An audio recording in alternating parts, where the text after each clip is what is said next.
நம் தேசம் பாரத் நேயர்களுக்கு அன்பு வணக்கம். பல்லடத்தில் எண்மண் எண் மக்கள் நடைப்பயணத்தினுடைய நிறைவு விழா மாநாடு நேற்று முன்தினம் நடந்து நீங்கள் எல்லாமே பார்த்துருப்பீங்க. அந்த மாநாட்டில் நம்ம பார்த்த கூட்டம் உண்மையிலேயே நமக்கு அதிர்ச்சி அளிக்க வச்சது. எண்மண் எண் மக்கள் நடைப்பயணத்தில் இவ்வளவு பெரிய ஒரு தாக்கத்தை ஏற்படுத்தும்னு சொல்லி நம்ம எதிர்பார்க்கல. ஒரு ஆக்கத்தை ஏற்படுத்தும்னு சொல்லி நம்ம நினைச்சோம்.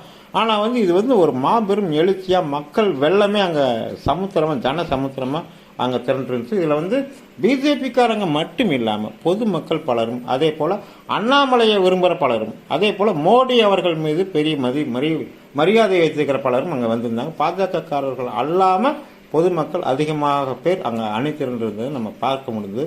அப்படி அங்கே வந்திருந்த கணிசமான பேர்களுடைய வாக்கு இது வரைக்கும் அதிமுக போயிருக்குதுன்னு சொல்லி அவங்ககிட்ட நம்ம பேச்சு கொடுத்ததுலேருந்து தெரிய வருது. அதிலிருந்து ஒருத்தருடைய கருத்து அவர் என்ன சொல்கிறாருங்கிற நீங்கள் கேளுங்க. இந்த கருத்து, இவர் சொன்ன இந்த கருத்து அதிமுகவுக்கு கொங்கு மண்டலம் வாஸ் அவுட் தரும், அதாவது கொங்கு மண்டலத்தில் அதிமுக பெரிய அடியை சந்திக்குங்கிறது இவருடைய பேச்சு நமக்கு உணர்த்துது. என்ன சொல்கிறாருன்னு நீங்களே கேளுங்க. நன்றி, வணக்கம். பிஜேபி ஆட்சியும் வரும். இனி நாடாளுமன்ற தேர்தலில் கொப்பரை படுத்து தூக்கிடுவா யாரு? ராகுல் காந்தி.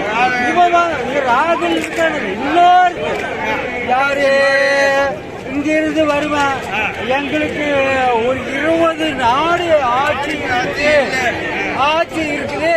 அதை பிடிச்சி நாங்க இந்த ஆட்சியை நாங்க அமைச்சுக்குவோம். புடுங்க முடியாது, ஒரு மை அவனால புடுங்க முடியாது.